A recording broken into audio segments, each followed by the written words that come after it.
आज अखिल भारतीय किसान सभा तहसील कमेटी पल्लू द्वारा हनुमानगढ़ जिला हमारे जिले के अध्यक्ष बलवान पूनिया के नेतृत्व में जो हमारी कॉल लागू की गई थी, उस कॉल को पल्लू तहसील में भी लागू करते हुए आज मुख्यमंत्री नाम से ज्ञापन दिया गया तहसीलदार महोदय के मार्फत।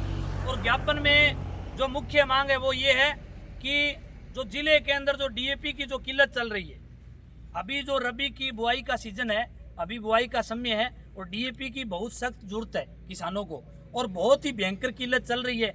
किसानों को दर दर भटकना पड़ रहा है डीएपी की वजह से। और कुछ दिन पहले भादरा के अंदर डीएपी आई हुई थी और किसान 3-4 बजे जाकर लाइन में लगे थे और शांतिपूर्ण लाइन में बैठे थे, और वहां प्रशासन द्वारा, पुलिस द्वारा जो लाठीचार्ज किया गया उसकी मैं सबसे पहले कड़े शब्दों में निंदा करता हूं। बहुत बड़े शर्म की बात है, इतिहास में पहली बार एक जगह शांतिपूर्ण बैठे किसानों पर लाठीचार्ज करना बहुत बड़े शर्म की बात है। डूब मरना चाहिए नियत थे किसानों पर। जिस प्रकार जलियांवाला हत्याकांड हुआ था, 1301 में जलियांवाला हत्याकांड हुआ था, सभा कर रहे थे, उस टाइम चारों तरफ घेर कर उन पर गोलियां चलाई गई। उसी प्रकार किसान भी नियत थे, आराम से बैठे हुए लोगों पर डंडे बरसाए गए, लाठियां बरसाई गई, बर्बर तरीके से लाठियां बरसाई गई। उसकी निंदा करते हैं और शर्म, बहुत ही बड़े प्रशासन के लिए शर्म की बात है और वहां के जनप्रतिनिधियों के लिए शर्म की बात है कि किस प्रकार से अगर कोई प्रदर्शन करते हुए, कोई नाराबाजी करते हुए अगर कोई किसान होते, अगर उस टाइम अगर लाठीचार्ज करते तो हम कह सकते थे कि आपस में प्रशासन की भिड़ंत होगी, परंतु बहुत बड़े शर्म की बात है। और जिस भी अधिकारी ने ये आदेश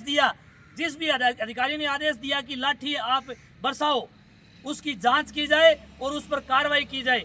अभी जो उन्होंने फॉर्मेलिटी के आधार पर एक एएसआई और 2 कांस्टेबल को निलंबित किया है, हालांकि उनमें कोई उनका रोल नहीं है, बड़े जो अधिकारी है, डिप्टी थानेदार है, उनका रोल है। हमारी एसपी महोदय से मांग है कि आप तुरंत प्रभाव से जांच करके उन अधिकारियों पर कार्रवाई करें। हम ये जिला लड़ने वाला क्रांतिकारी धरती है, ये लोग सहन नहीं करेंगे।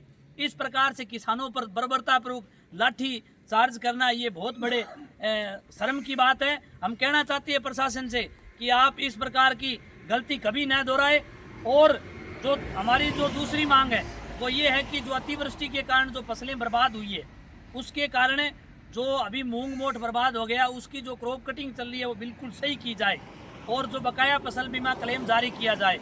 एक हमने सहायक निदेशक महोदय के नाम ज्ञापन दिया है और ज्ञापन में हमने कहा है कि 13 अक्टूबर को हमारे यहाँ पल्लू में 1000 डीएपी के बैग आए थे, उसमें से जाट धर्मशाला में 450 बैग के टोकन वितरण हो गए, 550 बैग कहाँ चले गए, इसकी जाँच की जाए। जिन्होंने भी कालाबाजारी की है, जिन्होंने भी गड़बड़ की है डीएपी में, उन पर जांच करके कार्रवाई की जाए।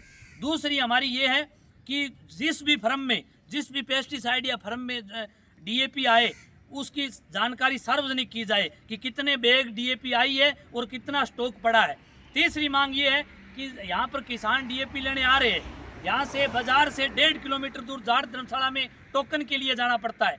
3 बजे वहाँ लाइन में लगती है सुबह और 12 बजे तक टोकन करते हैं। 12 बजे के बाद भूखा तीसा किसान अर्जुनसर रोड पर पैसे जमा कराने के लिए आता है, फिर वो पैसे जमा करवाने के बाद वहाँ से 2 किलोमीटर गांव के बीच में डीएपी लेने जा रहा है। ये किस प्रकार की तानाशाही है? इस प्रकार किसानों को भटकाने का काम न करे, तुरंत प्रभाव से बढ़िया व्यवस्था की जाए। मैं कहना चाहता हूँ एग्रीकल्चर अधिकारियों से, बढ़िया व्यवस्थित करके बढ़िया तरीके से जो डीएपी का वितरण की जाए। इन मांगों को लेकर आज हमने तहसीलदार महोदय के मार्फत ज्ञापन दिया है। अगर समय रहते हमारे मांगे नहीं पूरी हुई तो जल्द एक बड़ा आंदोलन करेंगे, जिसकी समस्त जिम्मेदारी प्रशासन की रहेगी।